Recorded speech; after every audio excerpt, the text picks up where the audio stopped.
Gila-gila, gila-gila di sana. Tahu-tahu pindah, katanya nggak tinggal di sana. Saya kira rumah-rumah. Para jamaah hadirin jamaah majelis yang saya muliakan, yang saya banggakan. Alhamdulillah pada malam ini saya bisa bersilaturahmi dalam majelis ini dalam rangka pengajian umum, dan saya juga akan tahu judulnya apa pengajian umum. Mau dibilang maulid, ini masih bulan Zulqa'dah. Saya tanya tadi sama kawan-kawan, ini acaranya apa? Selamanan. Tapi gak apalah, itu kan cuma judul. Yang penting yang ingin saya sampaikan ini, insya Allah masalah-masalah penting terkait perkembangan umat Islam pada masa sekarang. Sekarang ini umat Islam dalam menjalankan ajaran agama, apakah itu berkaitan dengan akidah atau berkaitan dengan amaliyah, ibadah, atau berkaitan dengan akhlak, itu harus berhati-hati. Mengapa? Karena banyak fitnah-fitnah masuk, dikemas dalam narasi-narasi ilmiah, seakan-akan ilmiah padahal isinya fitnah. Dan sekarang ini memang zamannya kita harus selamat dari fitnah-fitnah ini, dan anak-anak kita juga harus diselamatkan dari fitnah-fitnah itu. Dalam hadis riwayat Imam Ibnu Majah dari Hudzaifah bin Al-Yaman radhiyallahu anhu, Rasulullah SAW bersabda tentang fitnah akhir zaman, takunu fitnatun kaqi'il lailil mudlim, yumsir rajulu mu'minan wa yusbihu kafiran. Nanti akhir zaman akan ada fitnah-fitnah. Fitnah-fitnah itu artinya informasi-informasi atau narasi-narasi yang merusak. Merusak apa? Bisa merusak akidah, bisa merusak ibadah, bisa merusak akhlak, atau bisa merusak apa saja yang mestinya kan. Dan fitnah-fitnah ini kaqi'il lailil mudlim, bagaikan potongan-potongan malam yang gelap. Kok bagaikan potongan-potongan malam yang gelap? Maksudnya membingungkan. Coba misalnya, mengapa membingungkan? Orang nggak bisa membedakan ini apa gelap, apa terang. Karena berpotong-potong, sebentar gelap, sebentar terang, sebentar gelap, sebentar terang. Coba misalnya ini gelap sekalian, nggak ada terangnya, kita agak ke sana. Wes jangan ke sana karena gelap. Atau misalnya terang, enak kita ke sana. Yang ini membingungkan, gelap terang. Apa maksudnya? Fitnah-fitnah seperti potongan-potongan malam yang gelap. Ada fitnah, hal-hal yang sebenarnya merusak, yang menyampaikan itu justru orang-orang yang dianggap tokoh. Ada misalnya ya, berbuat begini sebenarnya sunnah, lalu kok ada yang bilang syirik. Sementara yang bilang syirik ini rajin ke masjid, baca Qurannya bagus, alumni Timur Tengah. Nah orang ini kan bingung, ya apa ini? Wong ini amalan dari kiai-kiai dulu, kok sekarang dibilang syirik? Yang bilang ini ustaz katanya, doktor, alumni Timur Tengah. Ini namanya fitnah. Atau misalnya ada sesuatu Yang kita tahu dari ulama-ulama dulu haram, sekarang kok halal. Dan yang bilang ini kiai, atau istrinya kiai, atau anaknya kiai, ini kan bikin bingung. Ya apa ini? Katanya ini haram, sekarang kok boleh. Dan yang bilang kok anaknya kiai, atau dokter, atau habib lah, misalnya. Ini kan fitnah. Ini namanya fitnah-fitnah yang membingungkan. Kemudian dalam hadis itu dikatakan, gara-gara fitnah itu yumsir rajulun mu'minan wa yusbihu kafiran. Sore-sore seseorang itu masih ahlus sunnah, di paginya sudah menjadi aliran sesat. Sore-sore orang ini masih beriman, besoknya berubah menjadi kafir. Sore-sore dia masih orang baik, paginya sudah gak baik. Mengapa termakan dengan fitnah? Karena kadang-kadang sebagian orang ini kalau mendengar hukum, dari dulu hukum ini haram, kok ada yang menghalalkan, kadang malah kagum. Ini hebat berarti.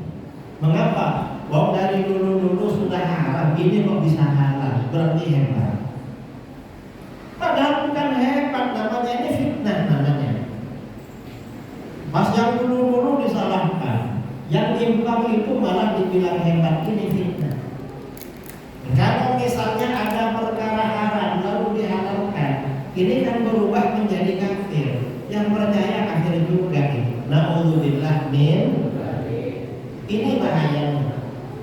Kalau ada amalan-amalan sebenarnya sunnah, lalu dibilang bid'ah, lalu kita percaya sama yang membid'ahkan, kan sesat juga. Nah, gimana caranya selamat dari fitnah-fitnah ini? Dalam hadis itu dikatakan, illa man ahyahullahu bil ilmi. Yang selamat dari fitnah-fitnah itu adalah orang-orang yang dihidupkan oleh Allah dengan ilmu. Artinya memang orang ini senang mencari ilmu dan ilmu dijadikan pegangan. Sekarang ini saudara, orang itu harus dibekali ilmu. Paling tidak ilmu yang dasar-dasar. Kalau orang ini cuma berpegangan pada tokoh, pada figur, pada ormas, di akhir zaman ini bahaya. Karena banyak fitnah. Karena ormas itu dikasih uang berubah, betul? Dikasih uang baru, tokoh, kiai, ustadz, habib diiming-imingi uang berubah gak berubah? Berubah. Dan orang-orang yang merubah hukum itu dapat uang. Orang-orang Wahabi ya, yang suka membid'ahkan, jangan dikira gak dapat uang. Ustadz-ustadz Wahabi itu dulu gajinya sebulan $1.500. Sekarang itu dolar naik saudara. Kalau dulu $1 15.000, sekarang udah $17.500. Kalau $1.000 itu berarti kan 17,5 juta. Yang 500 separuhnya berapa? 17,5 ditambah 800 berapa ya? 2.600.000. Coba sekarang 26 juta ya, 26 juta. Di daerah sini kerja apa yang gajinya sebulan 20 juta? Kalau ada, saya mau daftarkan ponakan saya. Gak ada saudara. Ternyata cuma modal membid'ah-bid'ahkan 26 juta. Saya tuh sampai mikir, ini kalau 26 juta mau makan apa sebenarnya? Dan siapa saja yang mau diberi makan kalau 26 juta? Ini sekarang. Ini fitnah. Ini namanya fitnah. Karenanya orang itu harus punya ilmu. Dan orang ini pada masa sekarang kalau menerima informasi gak sama dengan ulama dulu, hati-hati. Ini jangan-jangan fitnah ini. Mengapa? Karena kalau fitnah lalu kita masuk perangkap, kalau gak berdosa sesat, kalau gak sesat kafir. Na'udzubillah min, dia yang dapat uangnya, kita jadi pengikutnya. Gak dapat uang. Karena aliran-aliran sesat itu ada uangnya, saudara. Isu-isu yang menyimpang itu ada uangnya semua. Hati-hati dengan fitnah-fitnah seperti itu. Ada uangnya. Ini namanya fitnah akhir zaman. Apa sekarang itu yang ada uangnya? Untuk menyesatkan orang. Dan ini fitnah-fitnah ini biasanya merubah ajaran agama. Makanya kita harus punya ilmu. Karena sekarang ini gak bisa kalau cuma berpedoman pada seorang figur. Kadang figur ini lurus, gini ditawari jabatan berubah. Akhirnya apa? Fatwanya berubah.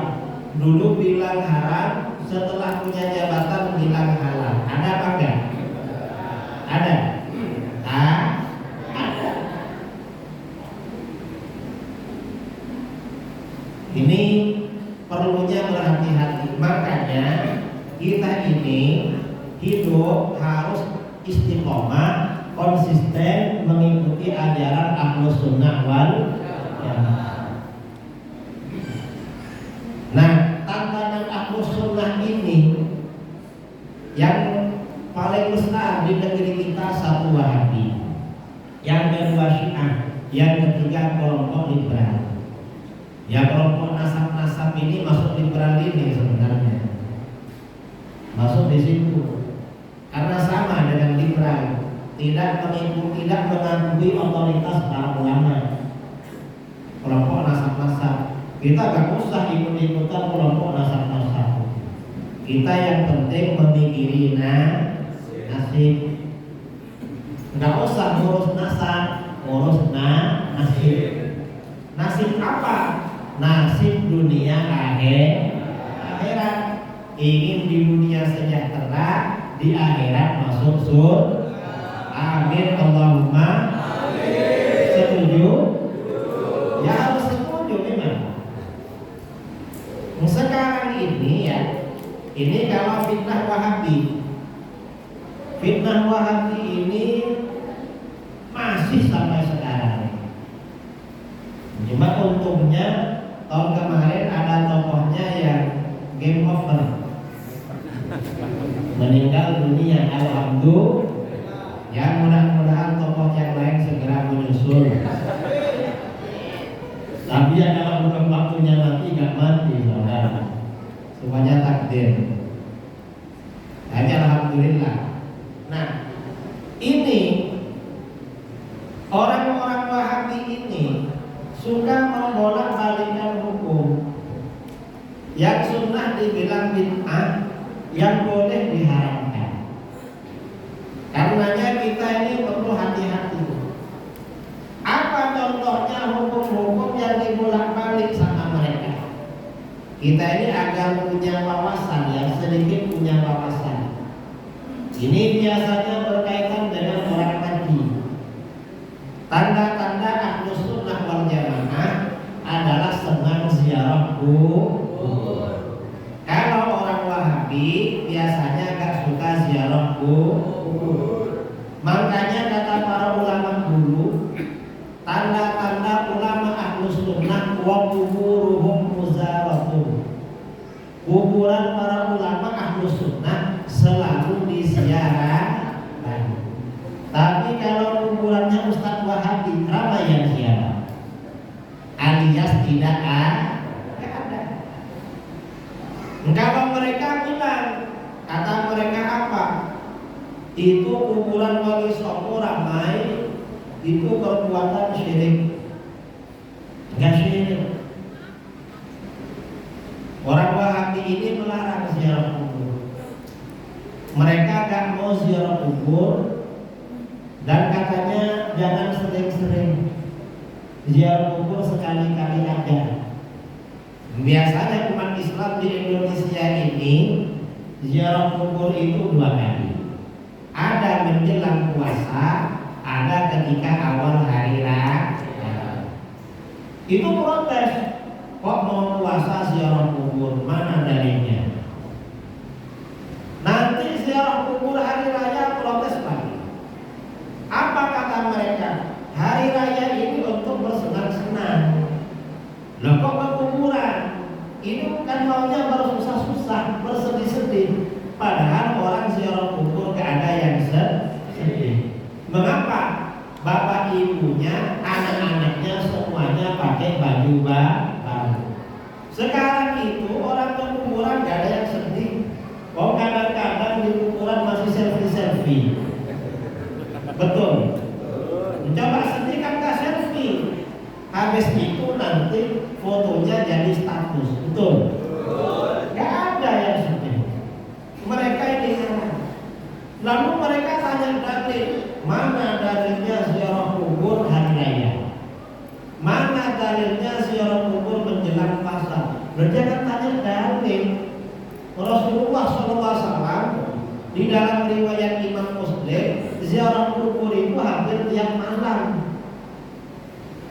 Kita ini jarang-jarang sebenarnya. Riwayat dari Aisyah radhiyallahu anha, Rasulullah ini setiap malam ketika bagiannya Aisyah, akhir malam itu ke makam para sahabat dibagi tiap malam. Rasulullah ziarah makam, mengucapkan salam lalu mendoakan mereka. Mencoba kita mengamalkan sunnah ini, gak berani kayaknya. Karena kuburan di daerah kita banyak pohon-pohonnya, betul.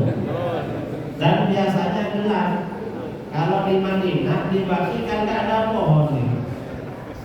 Kalau ada pohon, nanti kucing lewat dikira hantu. Akhirnya gak ziarah lagi. Padahal kucing lewat. Artinya ziarah kubur itu Rasulullah tiap malam. Hampir tiap malam. Bukan jarang-jarang. Kita ini sebenarnya kalau setahun 2 kali itu jarang-jarang berarti. Ini sudah dilarang sama mereka. Kemudian ketika dalil ini disampaikan, mereka ngomong lagi, ya gak apa-apa ziarah kubur, tapi untuk mendoakan orang mati saja, bukan untuk mendoakan diri sendiri. Salah lagi mereka. Mengapa salah lagi? Doa yang diajarkan Rasulullah SAW ketika ziarah kubur memang mendoakan orang mati, juga mendoakan diri sendiri. Doa itu jangan hanya untuk orang lain, tetapi juga untuk diri sendiri. Satu riwayat hadis yang diajarkan Rasulullah ketika ziarah kubur, Assalamualaikum dara qaumin mu'minin. Salam sejahtera, wahai tempat tinggal orang-orang beriman. Wa inna insyaallah bikum lahiqun. Sesungguhnya kami insyaallah nanti menyusul. Artinya juga akan mati. Yaghfirullahu lana wa lakum. Semoga Allah mengampuni kami dan mengampuni kalian. Ini namanya kan berdoa untuk diri sendiri, juga berdoa untuk ahli kubur. Orang Wahabi melarang. Dan kuburan mendoakan diri sendiri. Loh, kok mendoakan diri sendiri gak boleh? Di kuburan mendoakan siapa saja bebas. Terutama mendoakan orang yang meninggal. Begitu ini disampaikan, mereka cari-cari lagi. Apa kira-kira yang bisa disalahkan? Mereka kerjanya menyalahkan orang. Dan yang disalahkan biasanya gak salah. Mereka aja yang keliru. Akhirnya apa kata mereka? Ya gak apa-apa lah doa seperti itu di kuburan, tapi jangan baca Quran. Loh, baca Quran dilarang. Lalu mau baca apa di kuburan? Mau selfie-selfie? Padahal memang tuntunan dari dulu ketika kita ziarah kubur memang dianjurkan baca Quran. Kata mereka, baca Loh, kita ini di rumah baca Quran, di kuburan baca Quran, ngumpul-ngumpul juga baca Quran terus. Ini fitnah saudara. Ini namanya fitnah akhir zaman. Lagi masjid-masjid kita, masjid Ahlus Sunnah ini, masjid Sunan Ampel, masjid Demak, atau masjid di mana-mana, itu biasanya di depan masjid ada kuburan. Kalau ada masjid di depannya ada kuburan, dijamin Wahabi gak bakalan sholat di situ. Betul? Makanya kalau punya masjid, kalau ingin tidak diambil Wahabi, caranya kalau gak ada kuburannya dibuatkan kuburan palsu. Tapi gak boleh kuburan palsu itu. Nah sekarang ini memang musimnya palsu. Kuburan palsu, ijazah palsu, entah apa lagi yang palsu, nasab palsu, palsu semua sekarang. Gak ada yang benar sekarang. Yang enggak lah, paling enggak ustadznya, kiainya kalau meninggal taruh di situ. Ya bilang sama ustadz, nanti kalau meninggal di situ aja ya, biar kuburannya gak ada yang rebut. Ustadznya protes, kamu ingin saya segera mati ya? Jangan ustadz. Nah, mengapa mereka ini gagal paham? Katanya kalau sholat di masjid yang ada kuburannya itu haram. Padahal nggak haram. Sholat di kuburan, sholat di masjid yang di depannya ada kuburan nggak haram, karena kuburan itu tempat lain. Mengapa mereka mengharamkan? Mereka gagal paham. Wahabi gagal paham. Mengapa Wahabi gagal paham? Karena mereka tidak belajar. Ya mereka memang kuliah di Saudi saudara, tapi yang mungkin ditipu-tipu oleh gurunya itu, atau mungkin ya tidak disampaikan sama gurunya. Mereka gagal paham. Memang ada hadis riwayat Imam Bukhari yang berbunyi, la'anallahu al-yahud wan nasara ittakhadhu qubur anbiya'ihim masajid. Allah melaknat orang-orang Yahudi dan Nasrani karena mereka menjadikan kuburan nabi-nabinya sebagai tempat sujud.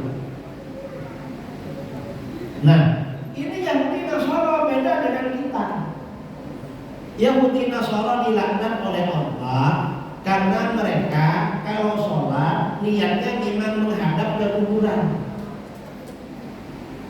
Mereka niatnya sujud ke kuburan. Kalau kita enggak, kita sholat di masjid, walaupun di depan ada kuburan, kita agak mikir sujud ke kubur, sujudnya tetap kepada Allah. Makanya dalam sujud yang dibaca Subhana Rabbiyal A'la wa bihamdihi, Maha suci Tuhanku yang maha luhur serta memujinya, bukan maha suci orang yang ada di kubur.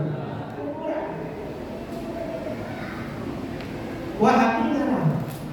Dan ini lagi, kalau sholat di masjid yang di depannya ada di kuburan itu haram. Kita ini kalau ke Mekah mestinya gak boleh sholat di Masjidil Haram. Mengapa?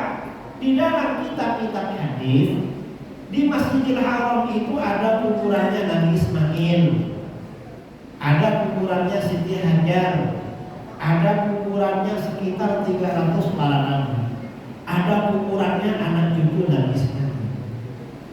Dan itu sempat dibuktikan ketika pada masa sahabat dulu sempat diganti, itu di bawah banyak tulang-tulang, akhirnya ditutup lagi. Coba di sholat di masjid yang ada kuburannya di depan nggak boleh, mestinya Wahabi tidak ke Masjidil Haram. Mereka nggak tahu, Wahabi nggak tahu gini-gini. Bukan cuma di situ. Kalau kita menunaikan ibadah haji, mudah-mudahan bisa berangkat secepatnya. Amin. Ini karena banyak kuota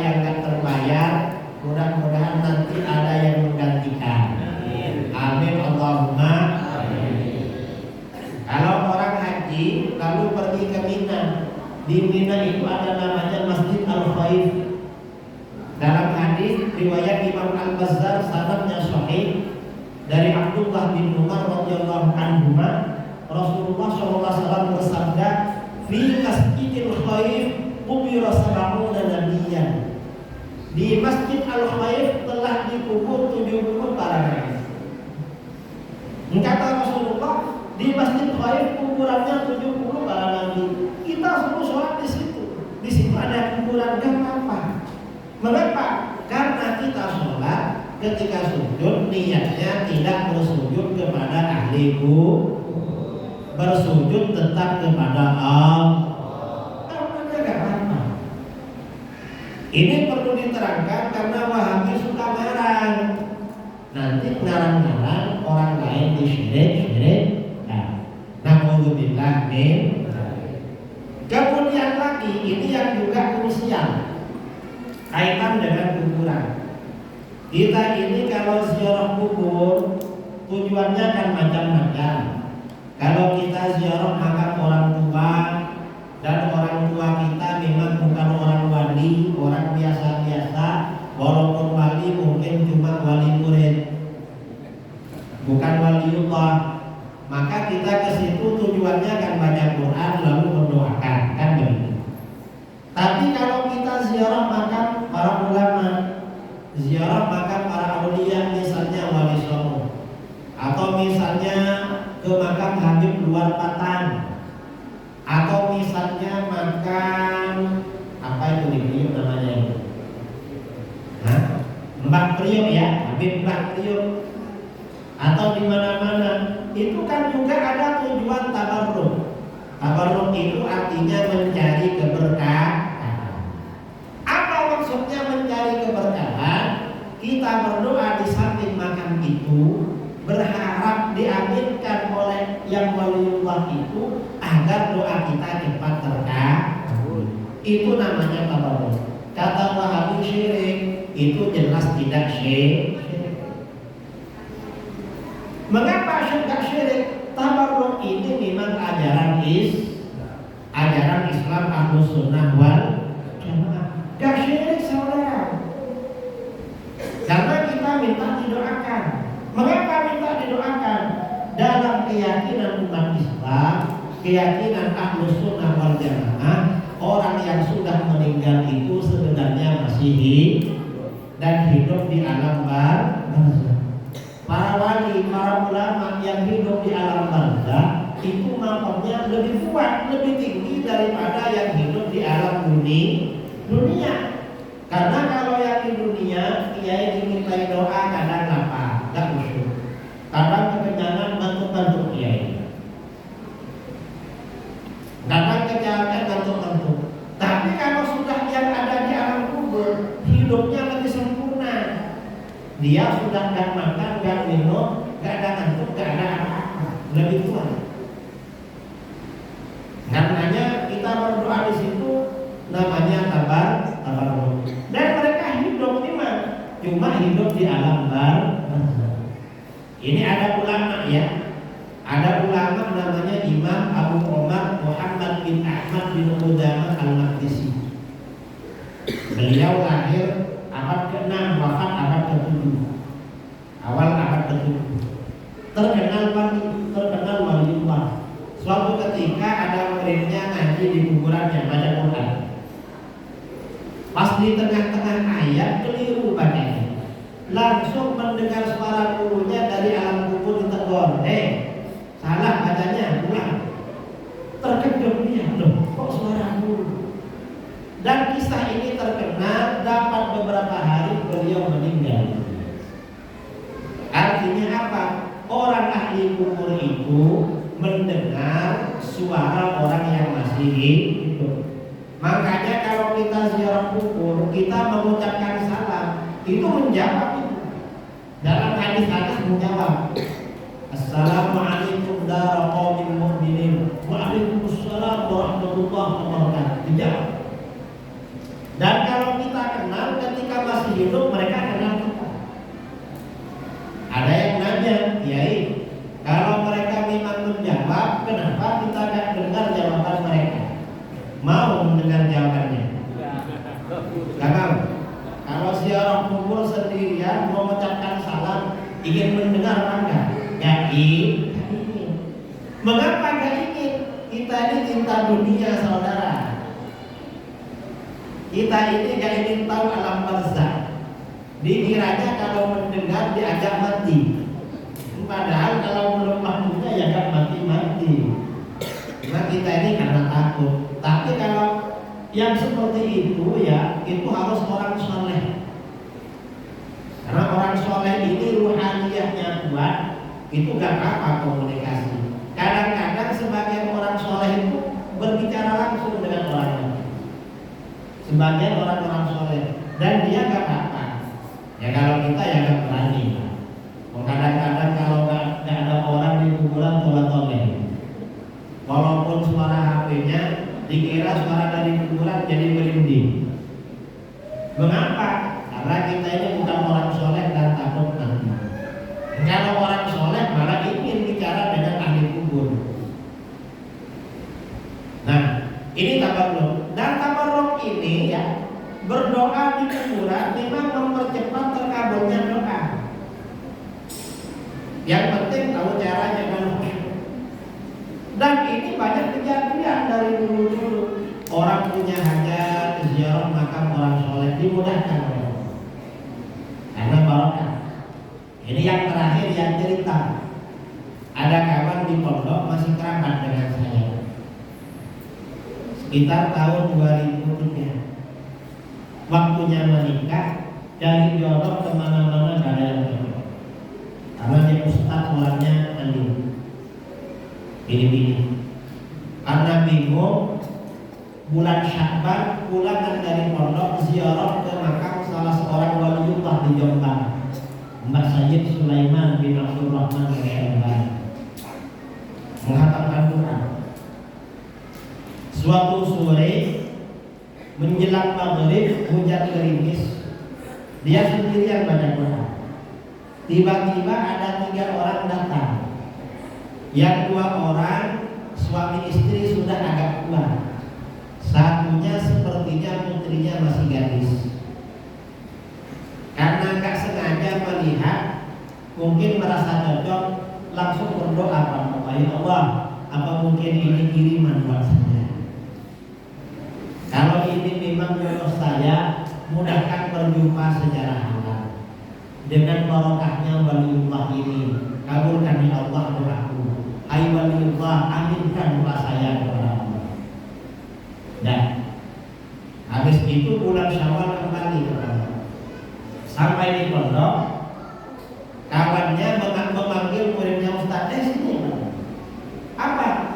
Ini Ustaznya ini bingung dari jodoh. Cobalah kakaknya kamu tawarkan, mbaknya kamu tawarkan sama dia, barangkali cocok. Kata muridnya, Ustaz saya ini Andi, kira-kira sama mbak saya mau enggak ya? Malu-malu murid. Bulan Maulid, pas di bulan Maulid, muridnya ini datang ke Ustaznya. Ditanya perlu apa? Ustaz, Abah dan Umi mau undang Ustaz ke rumah.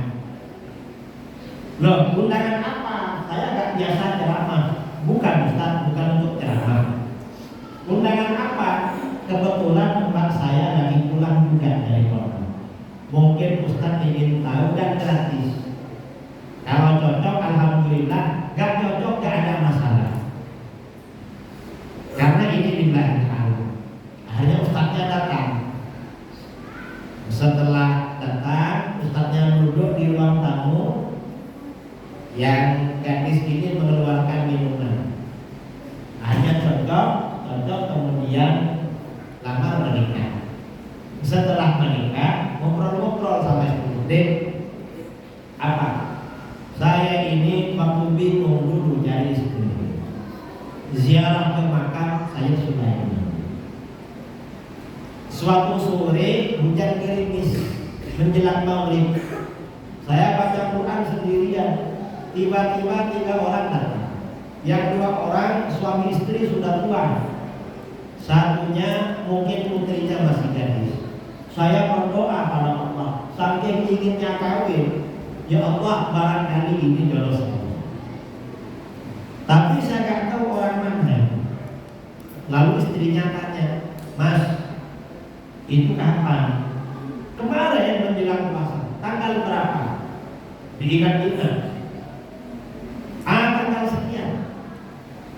Oh, tanggal itu? Iya. Kenapa?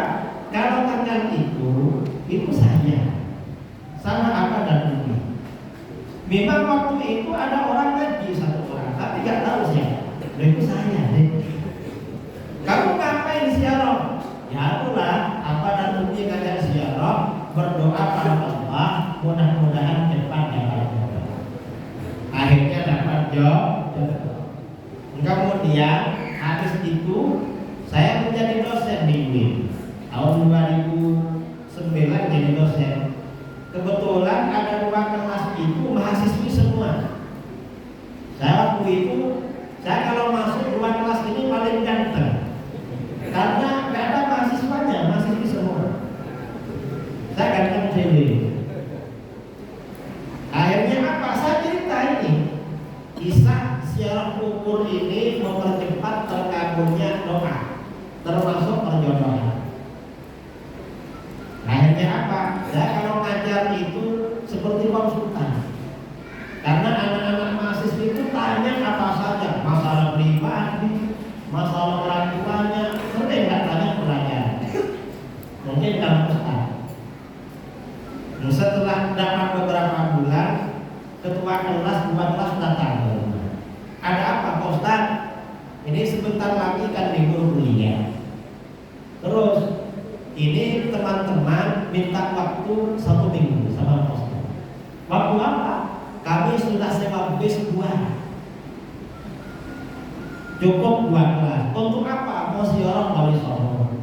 Ustaz sama ustazah nanti yang bimbing kami. Katanya kalau ziarah wali, katanya cepat terkabul. Kami kan sebentar lagi lulus Ustaz. Biar walaupun nanti gak cepat dapat kerja, siapa tahu dapat orang yang akan bekerja untuk kami. Biar kami gak susah-susah amat. Yang penting ajari kami cara berdoa, yang dibaca apa, doanya bagaimana. Pak Ustadz sama Ustazah juga anak-anaknya gratis semua. Alhamdulillah. Artinya apa? Ziarah kubur itu gak syirik. Ziarah kubur dengan tujuan tabarruk juga tidak syirik. Karena itu memang ajaran Ahlus Sunnah wal Jamaah. Nah ini saudara-saudara, di antara fitnah-fitnah akhir zaman yang kita perlu hati-hati. Jadi jangan ditelan mentah-mentah.